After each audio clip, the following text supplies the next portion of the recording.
Et bonjour à tous. Alors déjà, merci à tous ceux qui nous ont rejoints sur notre chaîne YouTube de la Freeman Farm Kanchanaburi. Et aujourd'hui, je vais vous parler des hommes thaïlandais. Je suis donc une Française normande, installée en milieu rural en Thaïlande, et je suis mariée avec un Thaïlandais depuis presque 20 ans. Nous allons fêter nos 20 ans de mariage. Et donc aujourd'hui, je vais partager avec vous mon expérience et mes observations sur les hommes thaïlandais, pas simplement mon mari, aussi les hommes que je peux côtoyer dans la vie de tous les jours. C'est parti!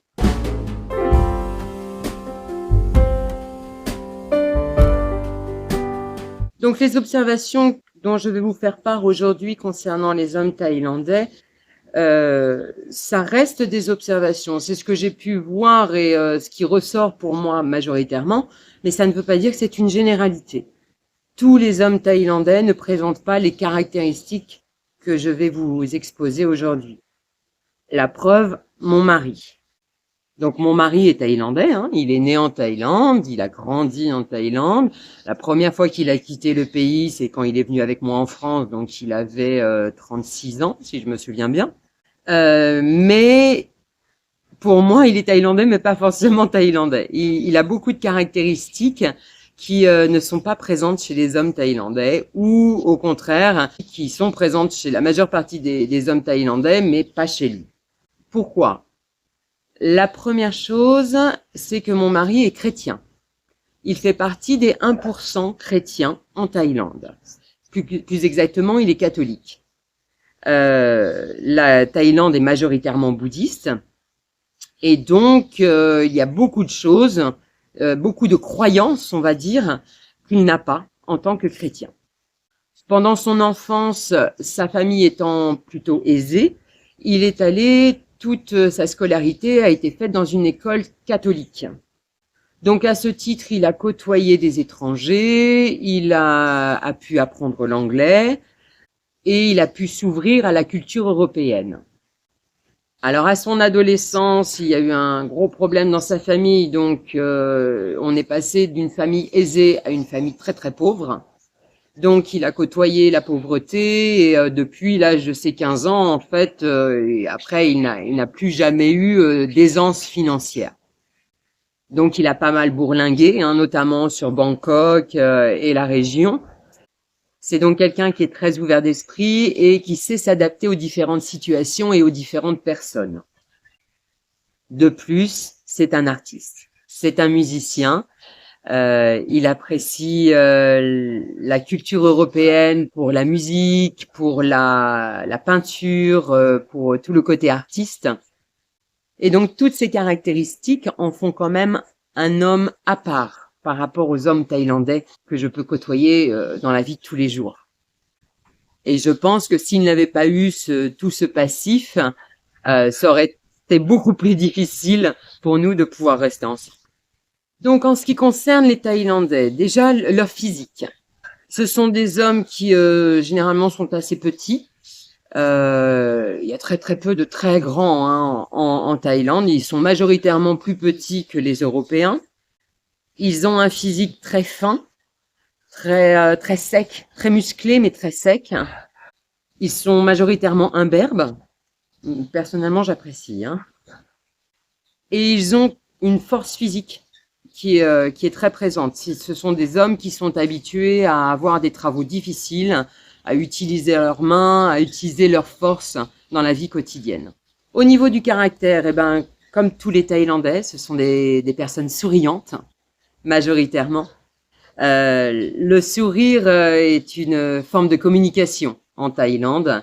On l'utilise dans énormément de situations.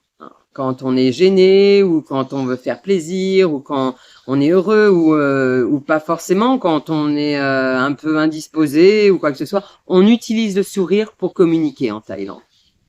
Vis-à-vis de leur épouse, les hommes thaïlandais sont majoritairement attentionnés. Ils font attention à votre confort. Ils font attention à ce que vous soyez bien installé. Ils vont être à l'écoute de vos besoins.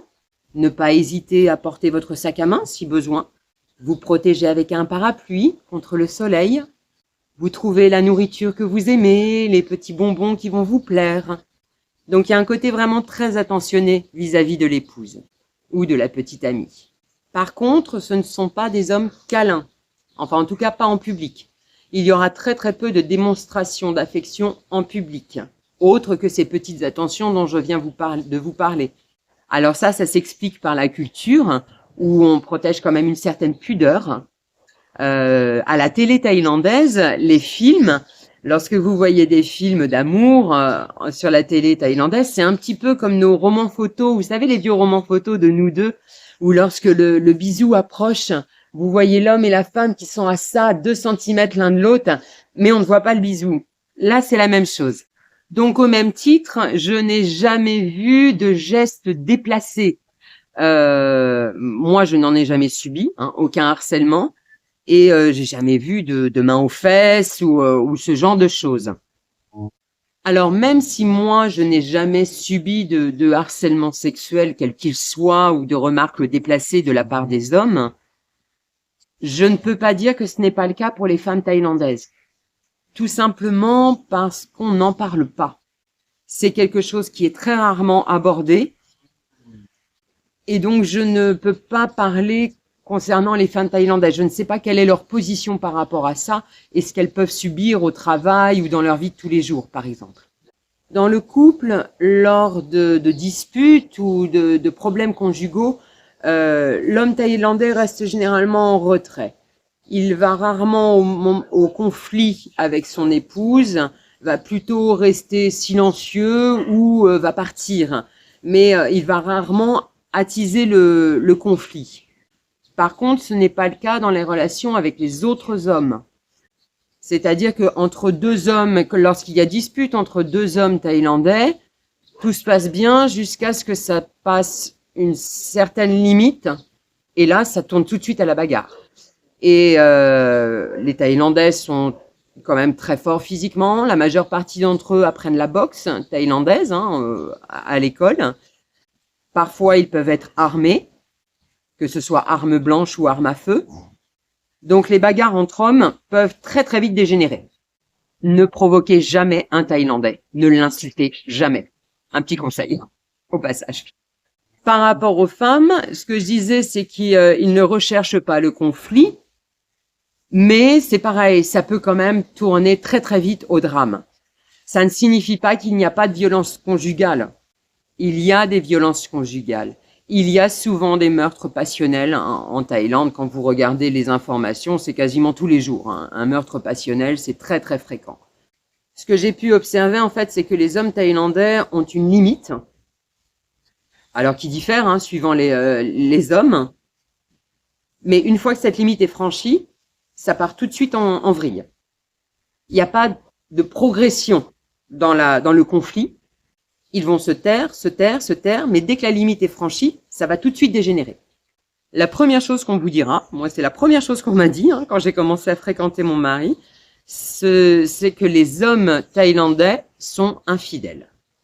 Donc il faut savoir que la polygamie n'a été abrogée en Thaïlande qu'en 1935.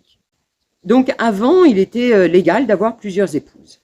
Et donc dans les classes aisées, ça revient encore assez fréquemment. C'est-à-dire que l'homme a une femme officielle, c'est la femme qui va hériter des biens, c'est elle qui a les droits ainsi que ses enfants. C'est ce qu'on appelle l'épouse légitime. Mais souvent, il y a ce qu'on appelle la mianoi, c'est-à-dire la petite femme. Alors, il ne s'agit pas simplement d'avoir une maîtresse, il s'agit vraiment d'avoir une autre maison, une autre femme, d'autres enfants, une autre vie. C'est vraiment 2 vies séparées. Et les hommes naviguent d'une maison à une autre. Et bien souvent, les 2 épouses sont au courant de l'existence l'une de l'autre. Alors, je précisais que c'était dans les classes sociales aisées, tout simplement parce que l'homme doit pouvoir subvenir aux besoins des 2 foyers, voire même 3, possible, il y en a qui ont 3. Ils sont en forme, ceux-là. Et comme ils doivent subvenir aux besoins financiers de tous les foyers qu'ils peuvent avoir, il y a intérêt que ça suive financièrement derrière. Donc, c'est pour ça qu'on retrouve l'histoire de la mianoi vraiment dans des classes sociales aisées. C'est très très rare de voir un pauvre qui a 2 familles, hein. Franchement, il n'a pas les moyens. Il y a également en Thaïlande une dot qui est fournie par l'homme. Ce n'est pas la femme qui doit fournir la dot en Thaïlande, c'est l'homme. C'est lui qui doit justifier, alors c'est en accord avec les parents, hein, de la jeune mariée, qui doit justifier de ses revenus financiers afin de prouver qu'il peut prendre soin de son épouse et de sa famille. Donc le jour du mariage, il devra amener une certaine somme d'argent, de l'or, parfois d'autres cadeaux. Et donc c'est une blague, hein, que fait mon époux assez fréquemment avec ses connaissances thaïlandaises. Quand on lui demande « Mais pourquoi as-tu choisi une femme étrangère ?» Il répond « Parce que de toute façon, j'aurais jamais eu assez d'argent pour avoir une femme thaïlandaise. » Donc bien sûr, c'est de l'humour, hein, mais il y a quand même un fond de vérité, puisque cette dot, ce qu'on appelle la sinsod, est vraiment pénalisante pour beaucoup d'hommes. Alors je disais au départ que mon mari est chrétien et que ça avait son importance. Tout simplement parce que dans le bouddhisme engendre énormément de croyances et de superstitions qui peuvent poser problème au quotidien lorsque l'on est une femme européenne. En Europe, nous avons une vision très idéaliste du bouddhisme. Nous, on voit surtout le côté bouddhisme avec le côté empathie, compassion, générosité, ne pas faire de mal aux êtres vivants, etc. En pratique, le bouddhisme n'est pas facile à gérer dans la vie de tous les jours. Les Thaïlandais font très souvent tamboun, c'est-à-dire faire le bien. Sauf que faire le bien, c'est en fait faire des donations au temple. Donc il faut aller prier au temple, il faut donner de l'argent au temple, et ce, très très régulièrement. Les bouddhistes ont également une petite maison des morts devant leur habitation. Beaucoup font des prières dès le matin. La première chose, c'est de faire des offrandes à la maison des morts et faire sa prière. Il y a aussi toutes les superstitions. On a très très peur des fantômes. On a très peur de ce qu'on ne voit pas, des esprits, de ce qui peut tourner autour de nous sans qu'on puisse le voir. Il y a les tatouages qui sont censés protéger, voire même certains sont censés protéger des coups de poignard ou des armes à feu. Il y a les consultations envers les moines. Quand on doit se marier, quand on doit construire une maison, il faut d'abord consulter un moine pour savoir quel jour le faire, quel jour il est propice de le faire. Il y a des croyances très très profondes et je pense que parfois elles sont exacerbées et elles peuvent être très difficiles à gérer au quotidien. Ensuite, il y a énormément de choses qui peuvent tenter les hommes thaïlandais et beaucoup de Thaïlandais y succombent. Je pense en premier lieu à l'alcool. Même si la sensibilisation vis-à-vis des dangers de l'alcool est commence vraiment à progresser en Thaïlande, énormément de Thaïlandais sont alcooliques.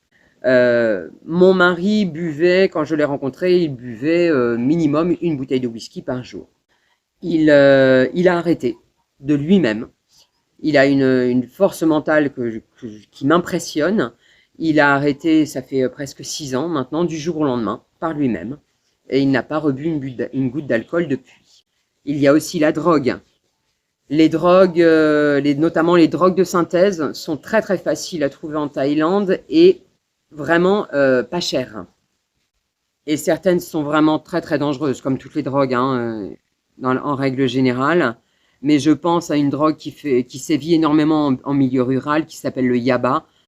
Donc c'est le médicament qui rend fou. Donc vous imaginez un petit peu ce que ça peut donner au niveau des résultats. Et donc c'est quelque chose auquel il faut faire très attention. Il y a aussi les paris. Du fait que les jeux d'argent sont interdits en Thaïlande, c'est le même principe que la prohibition, vous vous souvenez, où on interdit l'alcool, donc il y a beaucoup plus d'alcooliques. En Thaïlande, c'est la même chose. Le jeu est interdit. Et donc, vous verrez beaucoup d'hommes succomber au poker, aux paris sportifs, les jeux, les combats de coq, les combats de boxe.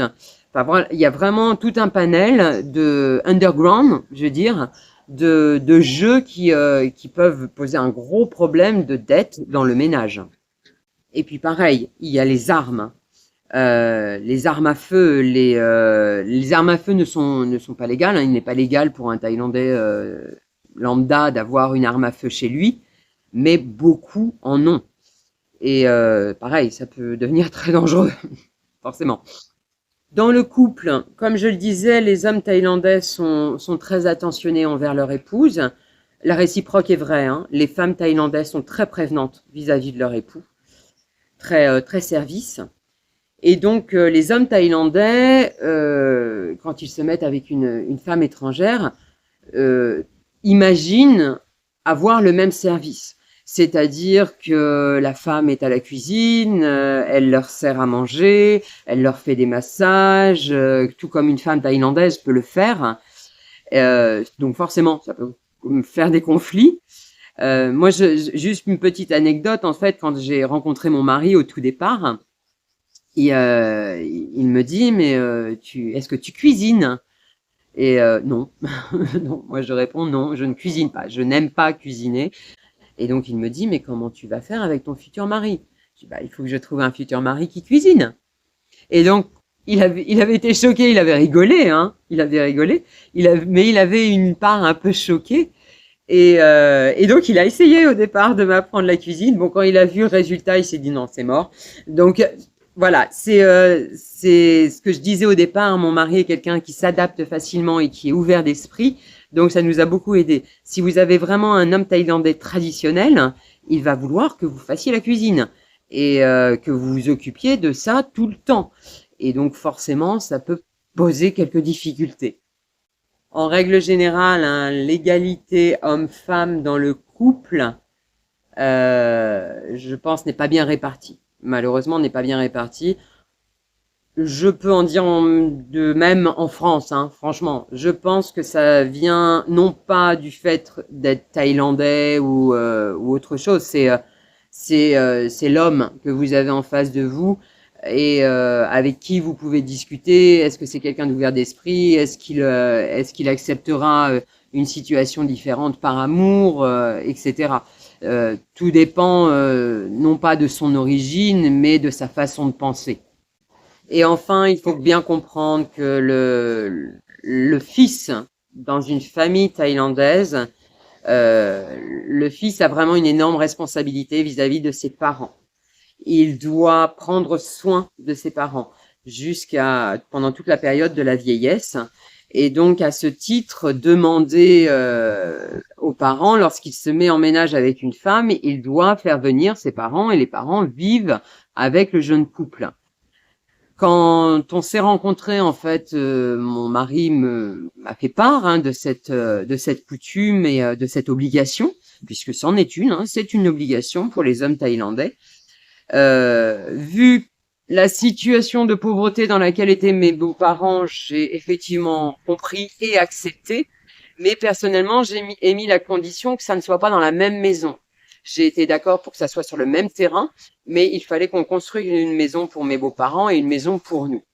Ce qui, je pense, a sauvé notre couple à bien des reprises, parce que l'entente avec les beaux-parents est très difficile, peut être très très difficile, surtout si ce sont des gens qui sont conservateurs. Il y a encore plein de choses à dire, hein, forcément sur le fait que je sois une femme étrangère en Thaïlande, mariée à un Thaïlandais. Mais bon, il y aura plein d'autres vidéos. Hein, j'ai pas envie de tout vous mettre sur une vidéo de 3 heures. Je peux juste pour conclure dire que j'ai eu énormément de chance parce que j'ai rencontré vraiment quelqu'un qui était prêt à s'adapter, qui était prêt à m'écouter, qui était prêt à faire des concessions et des compromis. Et si il avait été un Thaïlandais 100%, je ne suis pas sûre on serait encore ensemble aujourd'hui. Voilà. Je vous souhaite à tous une belle journée et je vous fais de gros bisous. Ciao!